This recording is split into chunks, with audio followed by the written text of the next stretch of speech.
Student যারা, অন্তত যারা গাফেল, অলস, সারা বছর সময়কে কাজে না লাগাক, পরীক্ষা আসলে একটা রুটিন বানায়।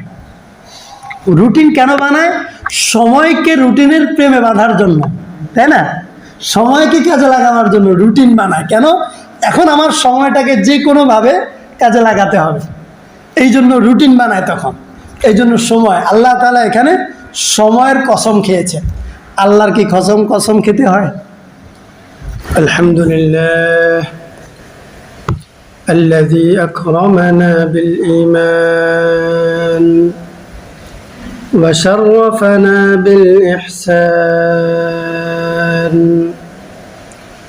وهدانا وما كنا لنهتدي لولا أن هدانا الله ونشهد أن لا إله إلا الله وحده لا شريك له ونشهد أن سيدنا ونبينا وقرة أعيننا نبي الهدى محمد مصطفى صلى الله عليه وسلم وعلى آله وأصحابه وبارك وسلم تسليما كثيرا كثيرا।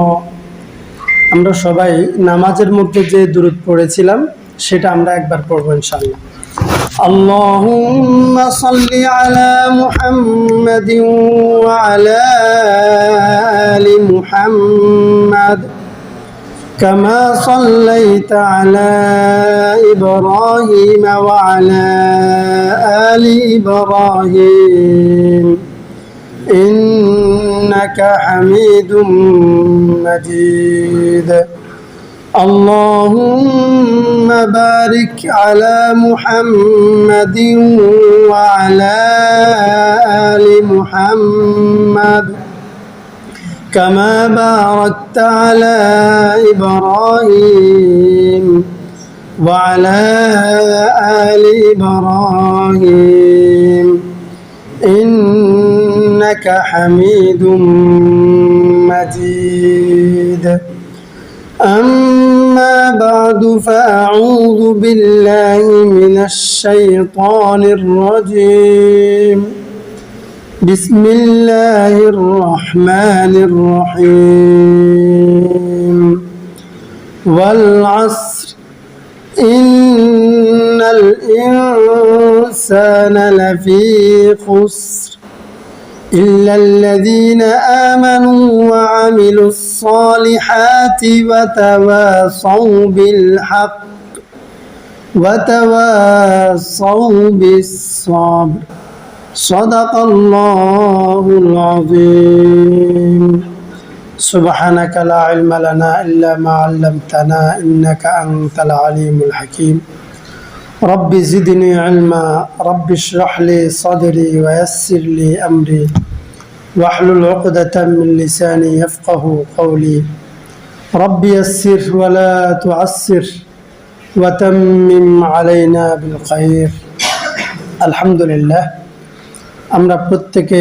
আল্লাহ তাআলার দরবারে লাখ কোটি শুকরিয়া জ্ঞাপন করছি। আল্লাহ তাআলা আমাদের প্রত্যেককে মায়া এবং মেহেরবানি করে আল্লাহ তাআলার হুকুম সালাতুল ইশা আদায় করার তৌফিক দিয়েছেন এবং আল্লাহ তাআলার কালাম থেকে কিছু কথা বলার এবং শোনার সুযোগ করে দিয়েছেন। এই জন্য সকলে পড়ি আলহামদুলিল্লাহ। আল্লাহ তাআলা আমাদেরকে বানিয়ে যেই সম্পদ দিয়েছেন, আমাদেরকে যেই পুঁজি দিয়েছেন, সবচেয়ে দামি পুঁজি দিয়েছেন আমাদেরকে জীবন, সময়। জীবনের অপর নাম সময়, সময়ের এক পিঠ জীবন। আমাদের সবচেয়ে দামি, আমাদের যেটা সম্পদ, আমাদের জীবনের জন্য যেটা পুঁজি, প্রত্যেক মানুষ চায় সফল হতে। এবং একজন সন্তান জন্ম নিলেই বাবা মা তাকে নিয়ে অনেক স্বপ্ন দেখতে শুরু করে, কিভাবে তাকে সফল করা যায়। এবং সফল করার জন্য প্রথম যেটা তাদের চিন্তা আসে বাচ্চাটা যেন সুস্থতার সাথে বেঁচে থাকে, যেন তার লম্বা হায়াত থাকে। এটা প্রথম মানুষের চাহিদা থাকে, কারণ সফল হতে হলে তাকে তো বেঁচে থাকতে হবে। এবং এই জন্য মানুষের জীবনের সবচেয়ে বড় পুঁজি সময়। সময় আর আমাদের হায়াতটা সময়ের একটা অংশ, খণ্ডিত অংশ। মানুষ পৃথিবীতে আসতে কয়েকটা জিনিস নিয়ে আসে, অঙ্গ প্রত্যঙ্গ নিয়ে আসে, কেউ কেউ অঙ্গ প্রত্যঙ্গের অপূর্ণতা নিয়েও আসে, কেউ কেউ অপূর্ণতা নিয়েও আসে। কিন্তু প্রত্যেককে আল্লাহ নির্দিষ্ট একটা সময় দিয়ে পাঠান। আল্লাহ এই জন্য কোরআনের মধ্যে বলেছেন, ইযা জাআ আজালুহুম লা ইস্তাখিরুনা সাআহ ওয়া লা ইস্তাকদিমুন। মানুষকে জীবন দিয়ে আমি তার জীবনটাকে একটা সময়ের প্রেমে বেঁধে দিয়েছি, নির্দিষ্ট করে দিয়েছি, যেটা মানুষ চাইলেও কমাতে পারবে না, চাইলেও বাড়াতে পারবে না। এই জন্য দেখবেন অনেক মানুষ সুইসাইড করতে যায়, আত্মহত্যা করতে যায়, গলায় ফাঁস লাগায়, আশপাশের মানুষ দেখে ফেলে, মরতে যেয়েও মরতে পারে না। অনেক আছে ফাঁস লাগিয়েও মরতে পারে না, বিষ খেয়েও মরতে পারে না, গায়ের নিচে নিচে চাপা পড়েও মরতে পারে না, মরতে চেয়েছে মরতে পারে নাই। কারণ আল্লাহ বলেছে আমি নির্দিষ্ট করে দিয়েছি তোমার সময়টা, তুমি চাইলেও কমাতে পারবা না। আবার অনেক মানুষ বাঁচার জন্য হসপিটালে দৌড়ঝাঁপ করে, বাঁচতে ছোটে সেখানে, কিন্তু বাঁচতে পারে না, সেখান থেকে লাশ হয়ে আসে। বাঁচতে চেয়েছে, বাঁচাতে চেয়েছে, কিন্তু বাঁচতে পারে নাই, লাশ হয়ে এসেছে। কেন?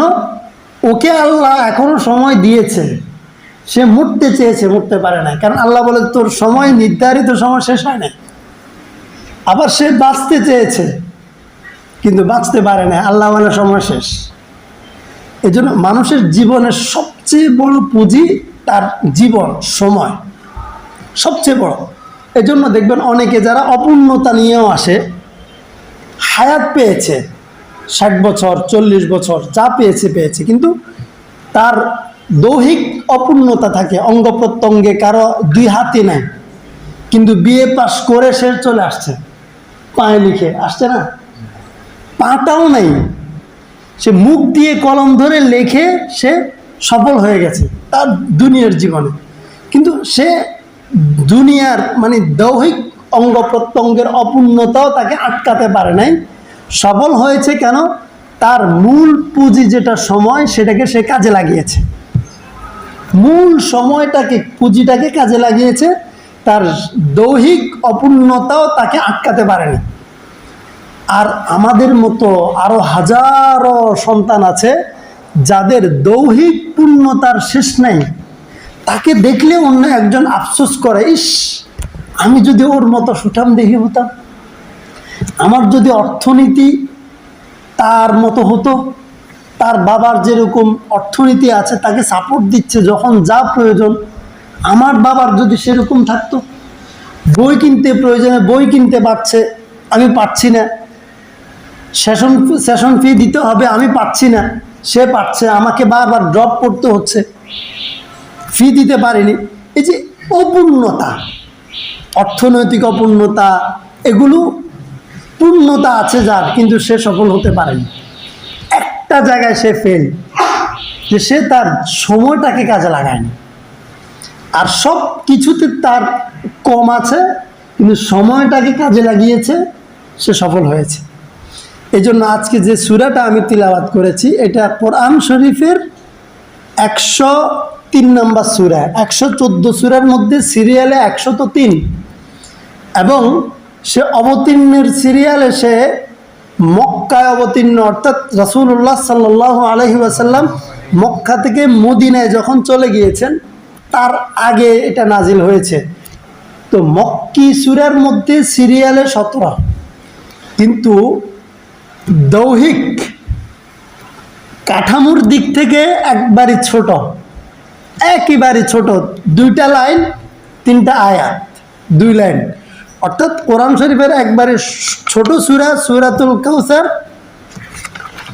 এবং তারপরে সূরা ইখলাস এবং সূরা আসর, একবারে ছোট ছোট দিক থেকে সে তৃতীয়, কিন্তু এইটার বৈশিষ্ট্য এত বেশি, পাওয়ার এত বেশি, এই সূরাটার ফলাফল এত ব্যাপক যে ইমাম শাফিঈ রহমতুল্লাহ আলাইহি তিনি বলেন, যদি কোনো মানুষ পুরা কোরআন শরীফ সে পারে না, পড়তে পারে না, বুঝতে পারে না, কোরআন শরীফ নিয়ে ভাবার মতো সে অনুধাবন শক্তি তার নেই, পুরা কোরআন না, দরকার নাই তার জন্য, সে শুধু এই সূরাটা, সূরাতুল আসর, এই সূরাটা নিয়ে যদি সে ভাবে, এখানে আল্লাহ যে কথাগুলো বলেছেন সে কথাগুলো যদি সে নিজের সাথে ফিট করে, তাহলেও তার জন্য যথেষ্ট, এনাফ, আর লাগবে না। ইমাম শাফিঈ রহমতুল্লাহ আলাইহি বলেছেন।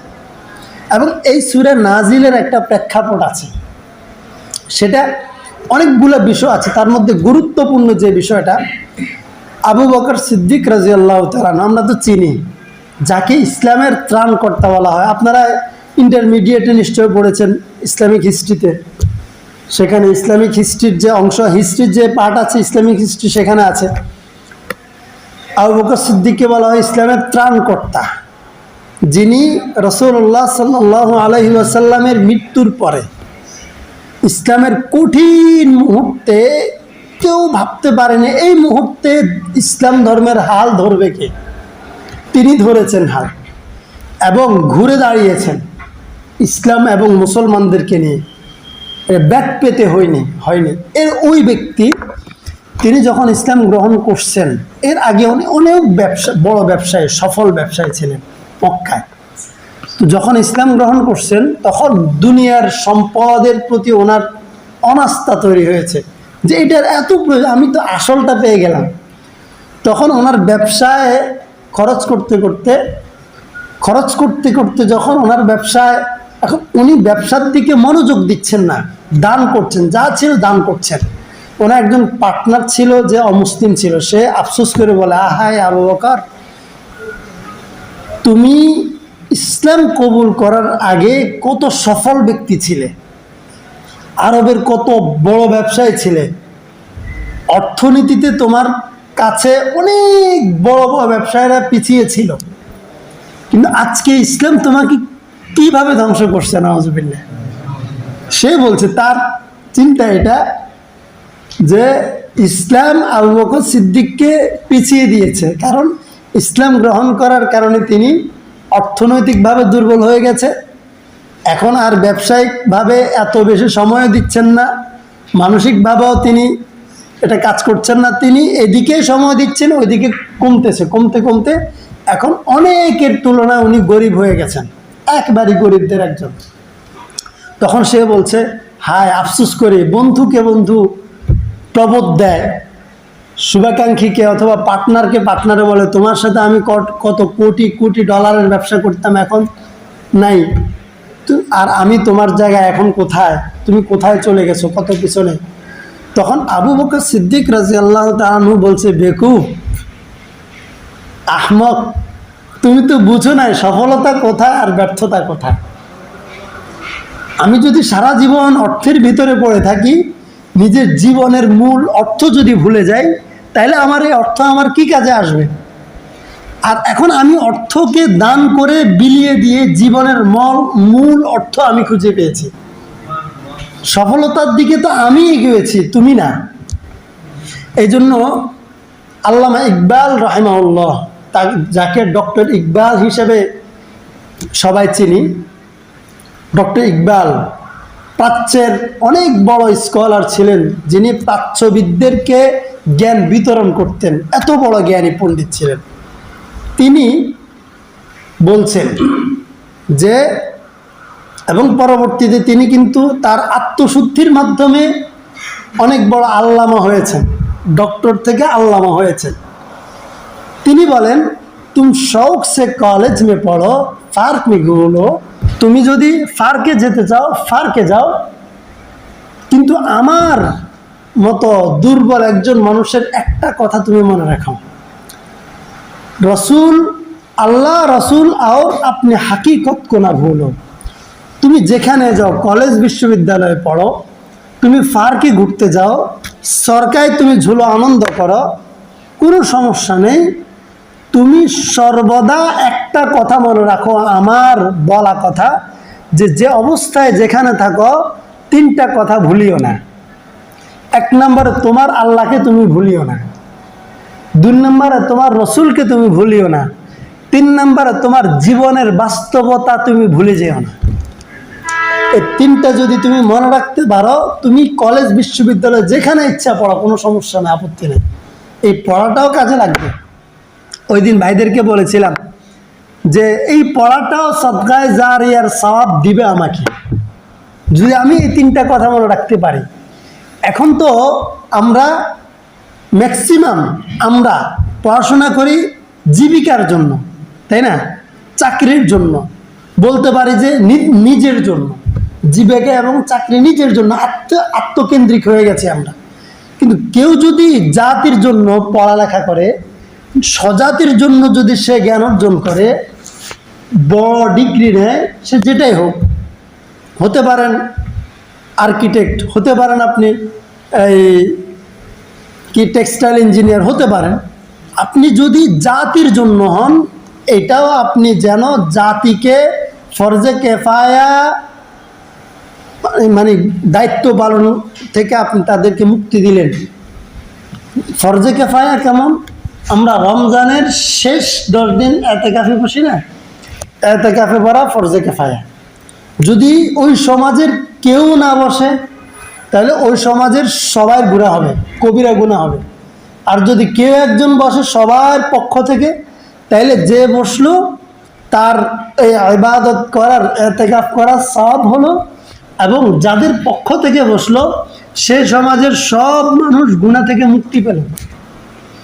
তাহলে কত বড় দায়িত্ব, সুবহানাল্লাহ।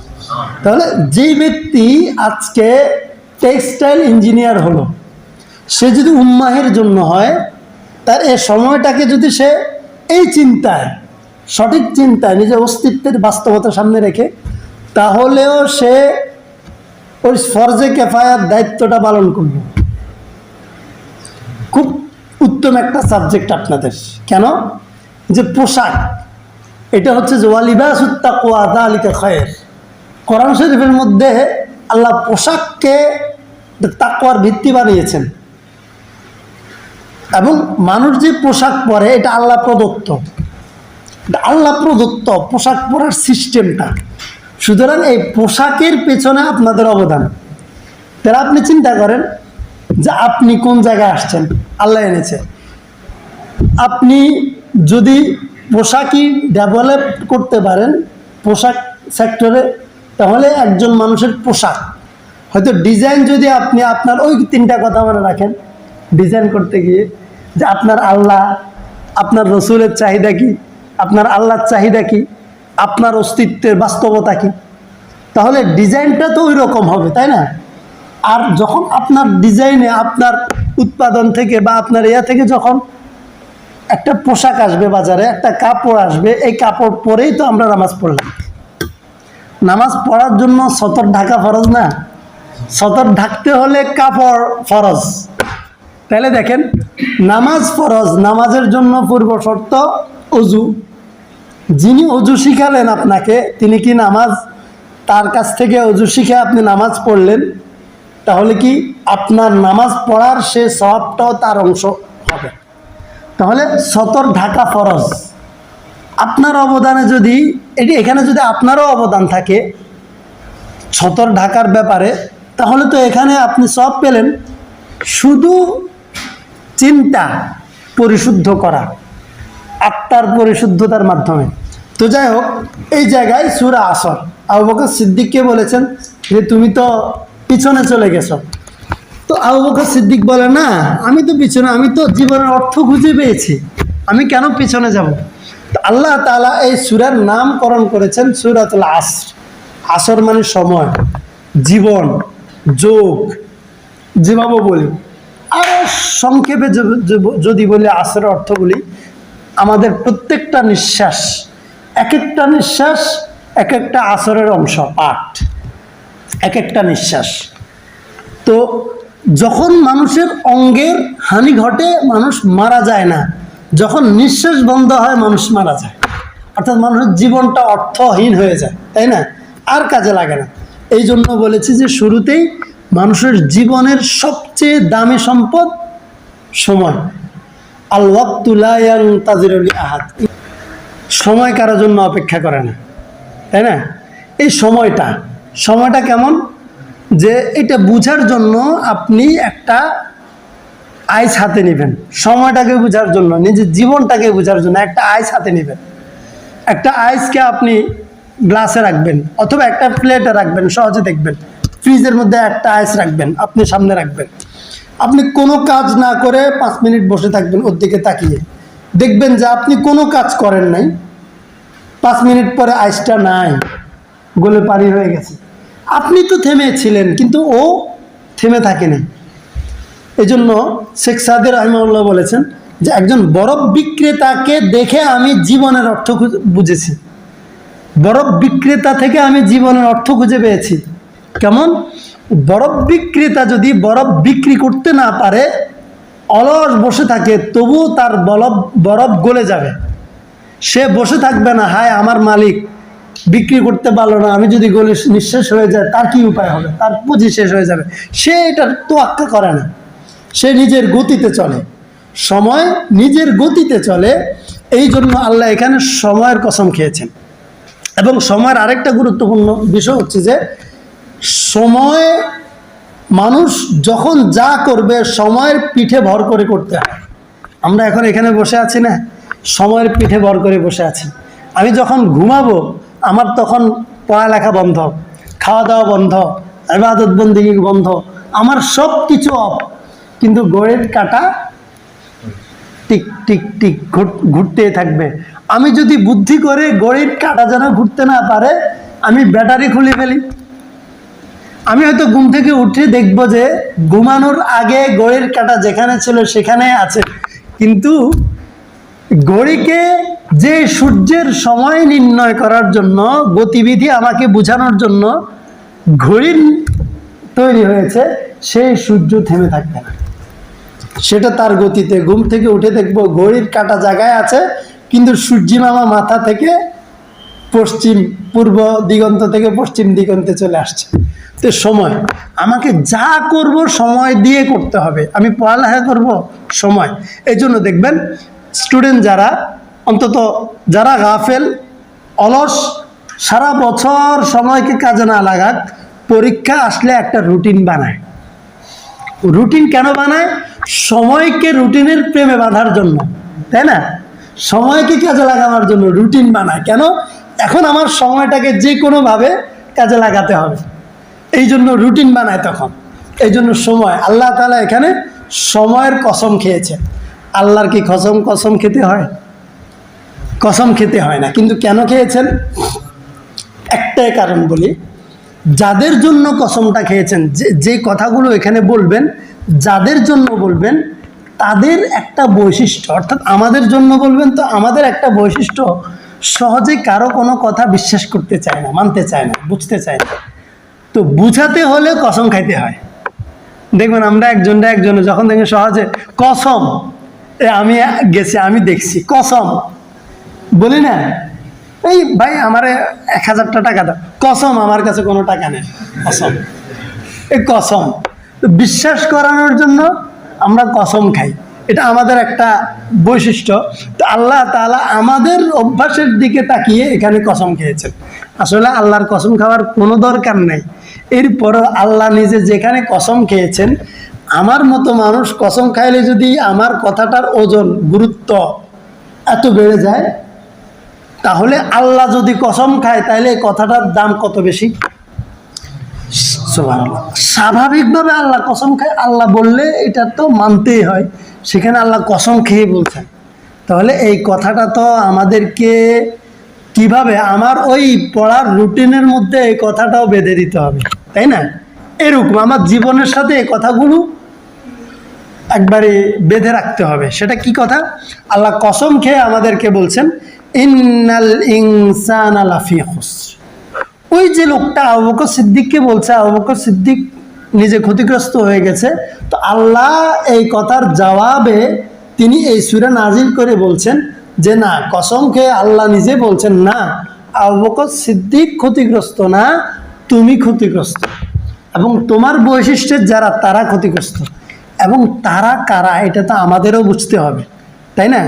দুটো কারণে বুঝতে হবে। এক হচ্ছে আমি সঠিক ট্র্যাকে আছি কিনা, আমি যে পথে আছি সেটা ঠিক আছে কিনা এটা বোঝার জন্য, ক্ষতিমুক্ত আছি কিনা, রিস্ক মুক্ত আছি কিনা এটা বোঝার জন্য। দ্বিতীয় কারণ, আমি যদি রিস্কে পড়ে যাই, বিপদমুখী যদি থাকি, তাহলে সেখান থেকে বাঁচতে হবে, ফিরে আসতে হবে। তো এই জন্য আমাকেও জানতে হবে যে কি কাজ করলে ক্ষতিমুক্ত থাকবো বা কারা ক্ষতিমুক্ত, সেটা আমরা এখন দেখব। দেখেন আল্লাহ তাআলা বলেন ইন্নাল ইনসানা লাফি খুসর, নিশ্চয়ই মানুষ ক্ষতির মধ্যে নিমজ্জিত, মানুষ ক্ষতিগ্রস্ত। মানুষ ক্ষতিগ্রস্ত অর্থাৎ মানুষ নিজের সময়টাকে কাজে লাগাতে পারেন, ব্যর্থ হয়েছে। ইল্লা, এখন আল্লাহ তাআলা শর্ত দিয়ে আল্লাহ তাআলা আলাদা করছেন, মানুষের মধ্যে সবাই না, কিছু মানুষ আছে বুদ্ধিমান জ্ঞানী, যারা নিজেকে এই ক্ষতি থেকে বাঁচিয়ে রেখেছে। তারা কারা? অথবা যারা ক্ষতি থেকে বাঁচতে চায় তাদেরকে কি করতে হবে? তাদেরকে 4টা কাজ করতে হবে। কয়টা? 4টা। খেয়াল করবেন, 4টা কাজ। 2টা আত্মকেন্দ্রিক, 2টা সমাজকেন্দ্রিক, 2টা ব্যক্তিকেন্দ্রিক, 2টা সমাজকেন্দ্রিক, 2টা নিজের জন্য আর 2টা অন্যের জন্য। এই 4 কাজ যারা করবে তারা সফল, যারা 4 কাজের মধ্যে 3 কাজ করবে তারাও ব্যর্থ। কাজ 4টাই লাগবে। এই 4টা বলে আজকে শেষ। এই 4টা আজকে বিস্তারিত যাব না, শুধু 4টা পয়েন্ট বলে দেব ইনশাআল্লাহ। এখন আল্লাহ বলছেন যে ইল্লা, আমি যে বলেছি যে মানুষ ক্ষতির মধ্যে আছে, ক্ষতিগ্রস্ত, অর্থাৎ নিজের সময়টাকে কাজে লাগাতে ব্যর্থ হচ্ছে, নিজের জীবনটাকে মানুষ নষ্ট করছে। কারা নষ্ট করছে না? তারা হচ্ছে আমানু, যারা ঈমান এনেছে। সুবহানাল্লাহ। 1 নম্বরে ঈমান আনা, এটা নিজের জন্য ব্যক্তিকেন্দ্রিক কাজ। ঈমান আনা, ঈমানটা কি? ইমাম গাজালি রহমতুল্লাহ আলাইহি বলেছেন আল ঈমানু হুয়া তাসদীকুন নবিয়্যি বিজামিই মা জাআ বিহি। ঈমান হলো আল্লাহ তাআলা রাসূলুল্লাহ সাল্লাল্লাহু আলাইহি ওয়াসাল্লামকে মানব জাতির জন্য, পৃথিবীবাসীর জন্য যা কিছু দিলেন সব কিছু বিনা বাক্যে অকাট্যভাবে মেনে নেয়ার নাম ঈমান। বিনা বাক্যে, কোনো লজিক ছাড়াই মেনে নেয়া। বুঝে আসে নাই তো মেনে নিলাম, ব্যাস, এটা হচ্ছে ঈমান। কেন? আমার বুঝে না আসলেও দিয়েছেন আল্লাহ, নিয়েছেন মুহাম্মদ রাসূলুল্লাহ সাল্লাল্লাহু আলাইহি ওয়াসাল্লাম। এই জন্য আল্লাহ আমাদেরকে বলেছেন খুযু, এই রাসূলুল্লাহ সাল্লাল্লাহু, তোমাকে মা আতাকুমুর রাসূলু ফাখুযু, তোমাকে রসুল যা দিয়েছে তা নাও। ওয়া মা নাহাকুম আনহু ফান্তাহু, তোমাকে রসুল যেটা থেকে নিষেধ করে সেটা থেকে তুমি ফিরে থাকো, বেঁচে থাকো। আমাদের কাজ 2টা, রসুল যেটা থেকে নিষেধ করেছেন সেটা থেকে বাঁচবো, যেটা নিতে বলেছেন সেটা নিব। তো রাসূলুল্লাহ সাল্লাল্লাহু আলাইহি ওয়াসাল্লাম আমাদের জন্য যা দিয়েছেন সেটা অকপটে মেনে নেওয়ার নাম হচ্ছে ঈমান। তাহলে 1 নাম্বার ঈমান, যারা ক্ষতি থেকে বাঁচতে চায়, যার জীবনটাকে সে সফল করতে চায়, তার প্রথম দায়িত্ব সে নিজেকে ঈমানদার বানাবে। 2 নাম্বার ওয়া আমিলুস সলিহাতি, নেক কাজ করবে, ভালো কাজ করবে, সত্য কথা বলবে, সময় মতো নামাজ পড়বে, সময়কে কাজে লাগাবে, বড়দের কথা শুনবে, বড়দেরকে সম্মান করবে, ছোটদেরকে স্নেহ করবে, তাই না? ভালো কাজ যা আছে, নেক কাজ, নেক কাজ যা, নেক কাজ করবে সে, এতটুকু বলি আজকে। তাহলে এই 2টা কাজ হচ্ছে ব্যক্তিকেন্দ্রিক, আত্মকেন্দ্রিক, নিজের জন্য। নিজের জন্য 2টা কাজ। প্রথম কাজ, নিজে পাক্কা ঈমানদার হবে। 2 নাম্বার, পাক্কা আমলি হবে। আমলি, আমল এবং ঈমান এই 2টা নিজের জন্য গোপন জিনিস। আমল মানুষকে দেখাইতে হয় না, কেউ দেখে গেলে সমস্যা নেই, এটা গোপনেও করা যায়। এটা শেষ সাথে উঠে আমল দান করবে না, দামও আমল সবাইকে দেখিয়েও করা যায়, গোপন আমল। এটা হচ্ছে যে আত্মকেন্দ্রিক বিষয়, নিজের জন্য নিজেকে ঠিক করা। এই ক্ষেত্রে আল্লাহ রাসূল সাল্লাল্লাহু আলাইহি ওয়াসাল্লাম বলেছেন আখলিস দীনাকা ইয়াকফিকাল আমালুল কলিল, ইমান খাঁটি করে, ইমানকে বিশুদ্ধ করো। ইমানের ব্যাপারে ছাড় নাই, ইমানকে একবারে খাঁটি করে। ইমানের পথে যদি কোনো বেজাল থাকে, কোনো সমস্যা থাকে, এটাকে তুমি কেটে উঠো, এখানে ছাড় নাই। এটাকে পূর্ণ করো, তোমার আমলটা ভালোভাবে করো, কম হলেও আমি মেনে নিব, কম হলেও মেনে নিব। অর্থাৎ তোমাকে আমি নাজাত দেওয়ার জন্য এটাই যথেষ্ট যে আমল করছো, করতে গিয়ে কম হয়েছে, কিন্তু ইমানটা তোমার খাঁটি ছিল। যেমন দুধ খাঁটি লাগেই, মধু খাঁটি লাগেই, তাই না? দুধ মধু খাঁটি লাগেই, এটাতে ভেজাল চলে না, এটাতে ভেজাল চলে না। কত খাবার আমরা খাই, সব কিছুতে আমরা জানি ভেজাল আছে, তারপরেও খাই, কিন্তু দুধের ব্যাপারে, মধুর ব্যাপারে খাঁটিটা লাগেই। ইমান বুঝার জন্য এরকম, দুধ আর মধুর মতো নয়, তো তার চেয়ে অত দামি, ইমানের চেয়ে দামি কিছু আছে? তাহলে ইমানের ব্যাপারেও এই বিষয়টা 100% লাগবে। তাহলে দুইটা কাজ কি কি বলছি? নিজের জন্য, আত্মকেন্দ্রিক, নিজের জন্য, নিজেকে ফিট করা, নিজেকে তৈরি করার জন্য 2 নাম্বার। 3 নাম্বার হচ্ছে যে অন্যের জন্য, সেটা কি? ওয়াতাওয়াসাউ বিল হাক্কি। তাওয়াসি, তাওয়াসি মানে হচ্ছে যে ওসিয়ত করা। আমরা বলি না ওসিয়ত করে, কেউ মৃত্যুকালীন মানুষকে ওসিয়ত করে, তাই না? যখন মারা যায় শেষ কথা। অর্থাৎ ওসিয়ত জিনিসটা আমরা তখন বলি যখন কারো কোনো শেষ কথা এটা বলে আর এই বিষয়ে কিছু বলে নাই, সে মরে গেছে, এখন আর তার এই কথা সে সংশোধন করতে পারবে, কথাটা ফিরিয়ে নিতে পারবে? মানে শেষ কথা, মৃত্যুকালীন শেষ কথা ফিরিয়ে নেওয়া যায় না। এমনি তো আমরা কত কথা বলি, পরে বলি যে বলছিও আমি, ফিরছিও আমি, বললাম আমি, যা বললাম তা আমি ফিরে নিলাম, যাও। কিন্তু মৃত্যুকালীন ব্যক্তি যেটা বলে সেটা ফিরানোর কোনো সুযোগ নাই, তাই না? তো আল্লাহ তাআলা ওই শব্দটা এখানে এনেছেন, তাওয়াসাউ বিল হাক্কি। তুমি অন্যকে সত্যের দাওয়াত দাও, হকের দাওয়াত দাও। যে সত্য তুমি পেয়েছো, যে সত্য তুমি চিনেছ, সেই সত্য নিজের কাছে রাখবে সুযোগ নেই, এটা বিলিয়ে দাও। এটা এমন নিজের কাছে রাখার বিষয় না, গচ্ছিত রাখার বিষয় না, এটা বিলিয়ে দেওয়ার বিষয়। এই জন্য এটা হচ্ছে দাওয়াত। দাওয়াত, দাওয়াত প্রকাশ্যে হবে। দাওয়াত এমনভাবে হবে যে আমি ওয়াজ করছি, 10 জনের শুনে গেলে অহংকারী হয় কিনা, না, সেটা অন্য পার্ট। কিন্তু আমার কাজে তো আরেকজনের কাছে আমার কথা পৌঁছে যায়। হয়তো আপনি একটা কথা বলছেন, আপনি পারেন ফেসবুক চালাইতে, আপনি পারেন ইউটিউব চালাইতে, আপনার অভ্যাস আছে মাঝে মধ্যে ইসলামিক বা প্রয়োজনীয় ধর্মীয় 2-1টা কথা সেখানে লিখে দেন, ধর্মীয় 2-1টা কথা সেখানে আপনি বলে দেন, আপনি আপলোড করেন। একটা উদাহরণস্বরূপ বলছি, এখন অন্যজনে বলছি দেখছেন সে নিজেকে প্রচার করতেছে এখানে। এখন আমি দায় মানে কি? নিজের কথাটা মানুষের কাছে পৌঁছে দেয়া। এখন যত জনের কাছে যাব তত বড় দায়, এটাই তো। আমি তো মানুষের কাছে না গেলে দায়ী হতে পারবো না, আমার কথাটা আরেকজন পর্যন্ত পৌঁছাতে পারবো না। রাসূলুল্লাহ সাল্লাল্লাহু আলাইহি ওয়াসাল্লাম কি করেছেন? মানুষের দুয়ারে দুয়ারে গিয়েছেন। যেরকম এখন বিভিন্ন কোম্পানির লোকেরা বিভিন্ন তার পণ্য বিক্রি করার জন্য মানুষের দুয়ারে দুয়ারে যায়, দোকানে দোকানে যায় না? তো রাসূল সাল্লাল্লাহু আলাইহি ওয়াসাল্লাম এভাবে গিয়েছেন না? তাহলে তিনি যতজনের দুয়ারে গিয়েছেন ততজন তার দাওয়াত পেয়েছে, তাই না? তাহলে আমি তো দায়ী। আমি যদি মনে করি আমি দায়ী, এটা মানুষ জেনে গেলে কেমন হবে, তাহলে আমি কেমন দায়ী হইলাম? আমি তো দায়ী হইতে পারি না। দায়ী মানে তো মানুষের দুয়ারে যাওয়া। তাহলে আমার এই কথাটা আমি নিজে মানুষের সামনে যত বেশি পৌঁছতে পারবো তত বেশি আমার দাওয়াতটা প্রচার হবে। আমার দায়িত্ব তো এইটা যে তাওয়াসাউ বিল হাক্কি, আমি আমার কথাটা যেটা আমি শিখেছি, যে সত্য পেয়েছি, যে আমল আমি করছি, নিজেকে তৈরি করছি আমলে সলেহ দিয়ে, সেটা আমি নিজের মধ্যে সীমাবদ্ধ রাখবো না, আমি এটাকে বিলীন করে দেব, মানুষের কাছে বিলিয়ে দিব, মানুষের কাছে পৌঁছে দিব।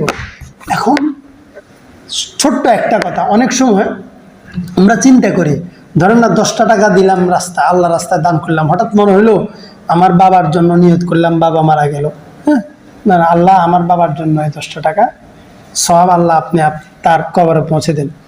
হঠাৎ খেয়াল আসলো, ইস পকেটে যদি আরো 10টা টাকা থাকতো তাহলে আরো 10টা টাকা আমার মায়ের জন্য দিতে পারতাম। ইস আফসোস, 10টা টাকা দিয়ে আব্বার জন্য দিলাম 10টা টাকা, অথবা নিজেরা ভাগ করলাম 5 টাকা 5 টাকা, দরকার নাই। আমি যদি নিয়তে করি আল্লাহ এই 10 টাকা দিলাম, আপনি আমার আমল নামায়ও সব পৌঁছান, আব্বার আমল নামায়ও পৌঁছান। টাকা কয়টা? 10টা। আমি তখন দেখবেন মনস্তাত্ত্বিকভাবে আমার নিজের অভ্যাস অনুযায়ী আমি দেখেছি কিরে 10 টাকা দিয়ে কি ডাবল সওয়াব পাওয়া যাবে? পাওয়া যাবে। নিয়ত, কারণ আল্লাহর কাছে, আমার কাছে না আছে 10 টাকা, আমি এই 10 টাকার সওয়াব আম্মার জন্য নিয়ত করলাম, আব্বার জন্য নিয়ত করলাম। আল্লাহ যদি আম্মার জন্য 10 টাকার সওয়াব দেয়, আব্বার জন্য দেয়, যে আল্লাহকে কি 5 টাকা 5 টাকা ভাগ করে দিতে হবে? আল্লাহর কি সামর্থ্যের অভাব আছে? অভাব নাই।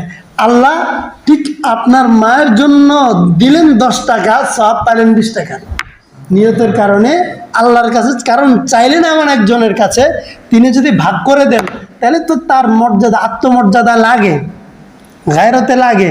তিনি তো আমাদের মতো না যে যা দিয়েছে তাই দিতে হবে। যেমন আমার ছোট বাচ্চারে 10 টাকা দিয়েছে, সকালে ওর মা 10 টাকা দিল, এর আগের দিন ও আর বোন থেকে এই 10 টাকা নিল, বলে যে দুইজনে মিলে খেলো, বলে যে কালকে আমার আম্মু আমারে টাকা দিলে আমি তোমারে দিব। তো পরের দিন সে কি করছে, এটারে কাটছে, 10 টাকাটা চিড়ছে, ছিঁড়ে অর্ধেক বলে যে আবু ধরেন, এটা তোমার জন্য, এটা আমার জন্য। এখন তার তো সীমাবদ্ধতা আছে, 10 টাকারে তো সে 20 টাকা বানাইতে পারবে না, তাই না? এই জন্য সে ছিঁড়ে দিয়েছে। তো আল্লাহর তো সেই সীমাবদ্ধতা নাই। এই জন্য আল্লাহ 10 টাকা দিয়ে আপনি যদি 100 জনের জন্য নিয়ত করেন, আল্লাহ প্রত্যেক জনের জন্য পূর্ণ 10 টাকার সওয়াব পৌঁছা দিতে পারেন। সুবহানাল্লাহ, এই সামর্থ্য আল্লাহর আছে। সুতরাং আমি যে কাজটা করলাম, যে কাজটা শিখলাম, সেটা আমি নিজে নিজে ইবাদত করে আরেকজনের শিখলে আবার সে করে ফেলবে না, সে আবার এগিয়ে যাবে না, না এগোবে না। ডেস্টিনি দেখছেন আপনারা বাংলাদেশে? আমি শেষ করে দিচ্ছি কথা, আমার গোছায় ফেলছি। ডেস্টিনি দেখছেন কিনা জানি না, ডেস্টিনি থিওরি পেয়েছেন কিনা। সেখানে একটাই ছিল সাইকেলিং সিস্টেম, যে আপনি একজন দিবেন, যত দিবেন কমিশন আপনার এখানে উঠতে থাকবে। কিছু জিনিস দুনিয়াতে লস হইল আখিরাত বুঝার জন্য সহায়ক। যে আপনি দিনটা এমন, আপনি যতই দিবেন, আপনি না জানলেও আপনার থেকে শিখলে না, তার দাওয়াতের সূচনা আপনার থেকে হলো না, তার ইবাদতের আমলের সূচনা আপনার থেকে হলো না, দেখবেন যে আপনি তাকে আজ জীবনে একবারও দেখেন নাই, কিন্তু অ্যাকাউন্ট যার কাছে জমা হয়েছে সে তো তাকে পাহারা দিচ্ছে, 2 জন ফেরেশতা দিয়ে পাহারা দিচ্ছে, তার আমল কাউন্ট করছে। তো আপনারটা ঠিকই আপনার অ্যাকাউন্টে চলে আসবে, আপনি জানেনও না। সুবহানাল্লাহ, আপনি জানেন না, চলে আসবে, কমবে না। এই জন্য আল্লাহ তাআলা বলেন, আপনি ওয়াতাওয়াসাউ বিল হাক্কি, ইসলামের সৌন্দর্য এটা, নিজে যে সুন্দর পেলেন সেটা বিলিয়ে দাও, অন্যের পর্যন্ত পৌঁছে দাও, নিজের কাছে ধরে রাখিও না। আগুন, আলো আপনি ধরে রাখতে পারবেন না, আলো এটা একটু ফাঁক ফেলে এটা বের হয়ে যাবে। আপনি মোমবাতি একটা বাতি একটা জ্বালাবেন, মুট করবেন, সব দেখবেন যে আপনার এই আঙ্গুলের ফাঁক দিয়ে আলো কিছু না কিছু বের হয়ে যাবে। যদি তাও না পারেন, তার শক্তি অনুযায়ী আপনার দেহ একবারই হাত, এই চামড়ার হাত আধা ইঞ্চি ভেদ করে সে এখান দিয়ে আলো বের করবে, দেখবেন আলো এখান দিয়ে আপনি আলো দেখবেন। যদি তার আলোর শক্তি যে পরিমাণ হয়, তাহলে আলোকে আপনি থামায় রাখতে পারবেন না। এটা একটা আলোর মতো, আমল আলোর মতো, তো এটা থামবে না। এটা আপনি ওয়াতাওয়াসাউ বিল হাক্কি, এবং বলবেন যে কেমন ওসিয়তের মতো, যে আপনি দ্বীনের যেটা শিখলেন সেটা এমনভাবে শিখে এমনভাবে বলা যে যেন এটা আপনার জীবনের শেষ কথা, এটার পরিবর্তন হবে না, এটা আমার জীবনের শেষ কথা, এমনভাবে বলবেন। যেমন আপনি নামাজ পড়বেন, যে যেন এটা আপনার জীবনের শেষ নামাজ। তো আপনি দ্বীনের কথা এমনভাবে বলবেন, এমনভাবে শিখবেন যেন আপনার নিজের এইটা আর পরিবর্তন করতে না হয়। শিখায় ওয়াতাওয়াসাউ বিস সাবর, এর শেষ কথা। সবর মানে তো ধৈর্য, আমরা জানি। তো এখানে সবরের উপদেশ দেয়া, এটি কেন? এখানে 2টা বিষয় আছে। সবর, ধৈর্যের প্রয়োজন এখানে আছে। এখানে আছে কেন? 1 নম্বরে, এই যে আবু বকর সিদ্দিক রাদিয়াল্লাহু তাআলা আনহু ইসলাম গ্রহণ করার পরে তিনি অর্থনৈতিকভাবে ক্ষতিগ্রস্ত হয়েছেন। এটা কিন্তু মেনে নেয়ার, সহজে মেনে নেয়ার বিষয় না। আমরা 2 টাকা হারাই গেলে বুঝি যে আরে কলিজা ধরে যায়, 2টা টাকা, 5টা টাকা, 10টা টাকা, 50 টাকা পাচ্ছি না, কোথায় রাখলাম, মানি ব্যাগ খুঁজতে খুঁজতে বালিশের নিচে খুঁজি, বইয়ের ভিতরে খুঁজি, তাহলে হারাই গেলে বুঝি কত কঠিন। তাহলে এত বিশাল ব্যবসায় লস হয়েছে ওনার, তাহলে উনি কিরকম হারিয়েছেন, তাহলে এবং ওনাকে আরেকজন বলছে তুমি তো ঠকে গেছো, তাহলে কিরকম মেনে নেয়ার বিষয়, ধৈর্য ধারণ করা মানে কি নিজের ভাগ্যটা নিজে মেনে নেয়া, হজম করা। তাহলে প্রথম এটা যে গুনাহ করতে একটা মজা আছে, গুনাহ ছেড়ে দিলাম, এটা মন চায় ছেড়ে দেওয়ার মধ্যে এই যে ধৈর্য ধরে নিজেকে টিকায় রাখা, ধৈর্য। আবার নামাজ পড়তেও কষ্ট আছে, গরমের মধ্যে, শীতের মধ্যে, শেষ রাত উঠে মজা করে খেলতেছি, হঠাৎ খেলার মাঝখানে নামাজের সময় হয়ে গেছে, তাহলে একটু কষ্ট আছে না। এই কষ্টটাকে রেখে আমি নামাজ পড়তে আসলাম, সকালবেলা উঠে ফজরের পরে একটু কোরআন তেলাওয়াত করতে, একটু ঘুম যাইতে মন চায়, এই যে কোরআন তেলাওয়াত করা, ঘুম বাদ দিয়ে একটু কষ্ট আছে, এই কষ্টটাকে তুমি সহ্য করো, মেনে নাও, এই উপদেশটা দেয়া। অনেকে বলে ভাই পেটের দান্ধায় শেষ, সুযোগ তো পাচ্ছি না, নামাজ পড়বো কখন, সিএনজি চালায়, রিক্সা চালায়, টিউশন করতে করতে সময় পাই না, হ্যাঁ এক টিউশন থেকে বেরোই যদি মসজিদে ঢুকে যাওয়ার পথে, তাহলে তো আরেক টিউশনের হাফ টাইম শেষ, তাই না। এই যে মেনে নেয়া, এরকম যদি হয় তো আমার টিউশনও টিকবে না। এই যে এটা মেনে নেয়া, এই মেনে নেয়ার যে কষ্ট, মেনে নিতেও তো কষ্ট আছে, এই উপদেশ নিজে এটা গ্রহণ করা এবং অন্যকে এটা বুঝানো যে না এটা তুমি মেনে নাও, কারণ বড় কিছু পাওয়ার জন্য ছোট কষ্টটা তুমি মেনে নাও, ছোট হারটা তুমি মেনে নাও, এটাকে বলা হয়েছে ওয়াতাওয়াসাউ বিস সাবর। সুতরাং এই জায়গাটা আমরা নিজেদের জন্য আমরা ব্যাপারটা এভাবে, তাহলে 4টা কথা সফলতার জন্য সময়কে কাজে লাগাবো কিভাবে, 4টা। 1 নাম্বার নিজে খাঁটি ইমানদার হব, খাঁটি ইমানদার। 2 নাম্বার আমি ভালো আমলি হব, আমলে সালেহ করব, এটা আমার জন্য নিজেরটা হয়ে গেল। এখন আমি নিজে করলে হবে না, জাতিকে নিয়ে ভাবতে হবে, তাই না। জাতির জন্য আমাকে পৃথিবীতে পাঠিয়েছেন, ইন্নী জাইলুন ফিল আরদি খলিফা, সুতরাং উম্মাহকে নিয়ে ভাবতে হবে। এখন উম্মাহকে নিয়ে ভাববো 2টা কাজ, 2টা পয়েন্টে।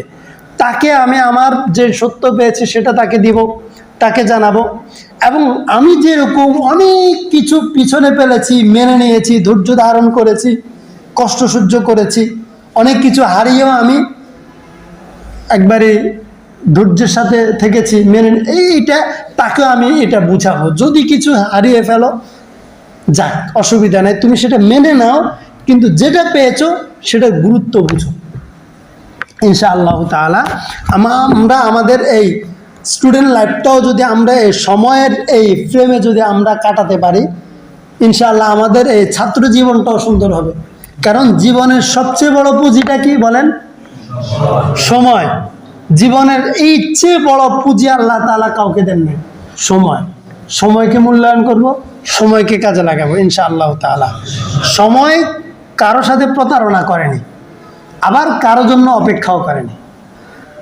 সময় কারো সাথে প্রতারণাও করেনি, কারো জন্য অপেক্ষাও করেনি। আপনি যদি সময়কে কাজে লাগান, সময় আপনাকে সঙ্গ দিবে, এতটুকু সময় করে। আর যদি সময়কে আপনি কাজে না লাগান, তাহলে সময় তো আপনার জন্য অপেক্ষাই করবে না, বরং খুব দেখবেন খুব যেন দ্রুত শেষ হয়ে যায়। তো ইনশাআল্লাহ তাআলা আল্লাহ তাআলা আমাদের প্রত্যেককে এই সময়টা বুঝে, এই সূরার আলোকে, এই সূরাটা ফিকির করে, এই 3টা আয়াতের সূরা, আপনারাও গিয়ে এই আয়াতগুলো অর্থ একটু একটু দেখবেন। আজকে তো মোটামুটি একটা আলোচনা হয়ে গেছে, নিজেরা ইনশাআল্লাহ এখন বুঝতে পারেন এই সূরাটা, নিজেরাও দেখবেন, একটা আয়াতের অর্থ পড়বেন, অর্থ দেখবেন, একটু চিন্তা করবেন কথাটা, দেখবেন আল্লাহ তাআলা এই আলোচনাগুলোর সাথে যখন মিলাবেন, ইনশাআল্লাহ আপনার ভিতরে আল্লাহ তাআলা আরও অনেক চিন্তা ঢেলে দিবেন। এটা আপনার নিজের জন্য উপকার হবে। এখন এই সূরা থেকে আপনি আরও 10 জনকে আপনি ইন্সপায়ার করতে পারবেন, 10 জনকে মোটিভেশন করতে পারবেন ইনশাআল্লাহ তাআলা। আল্লাহ আমাদের প্রত্যেককে কবুল করুন, আমাদের প্রত্যেকটা নিঃশ্বাস যেন আমরা কাজে লাগাতে পারি। আল্লাহ তাআলা তৌফিক দান করুন, আমিন। আপনাদের বসা, আপনাদের এই মেহনতকে আল্লাহ তাআলা কবুল করুন। আলহামদুলিল্লাহ, ছাত্র ভাইদের এই মেহনত পৃথিবীর বুকে সারা যুগে ছাত্রদের কদর সবার কাছে বেশি, সবার কাছে বেশি। এবং নবী করিম সাল্লাল্লাহু আলাইহি সাল্লামের সামনেও আব্দুল্লাহ ইবনে ওমর রাদিয়াল্লাহু তাআলা, আব্দুল্লাহ ইবনে আব্বাস রাদিয়াল্লাহু তাআলার সামনে ছিল, ছোট ছোট বাচ্চা ছিল, কিন্তু ছাত্রের মতো আসতো, বড় বড় সাহাবীদের চেয়েও এগিয়ে গেছে। এবং আল্লাহ রাসূল বেশি মায়া করতেন, সামনে এগিয়ে নিতেন। ইনশাআল্লাহ তাআলা ছাত্র জীবনের চেয়ে মজার জীবন নাই, সুন্দর জীবন নাই। এই জীবনে চাইলে মানুষ সব কিছু করতে পারে, সাজাইতে, নিজের জীবনকে সাজাইতে পারে। আল্লাহ তাআলা আমাদেরকে কবুল করুন। আখির দাওয়ানা আলহামদুলিল্লাহি রাব্বিল আলামিন। জি, আলহামদুলিল্লাহ। আজকে বৃষ্টি, প্রচন্ড বৃষ্টির মধ্যে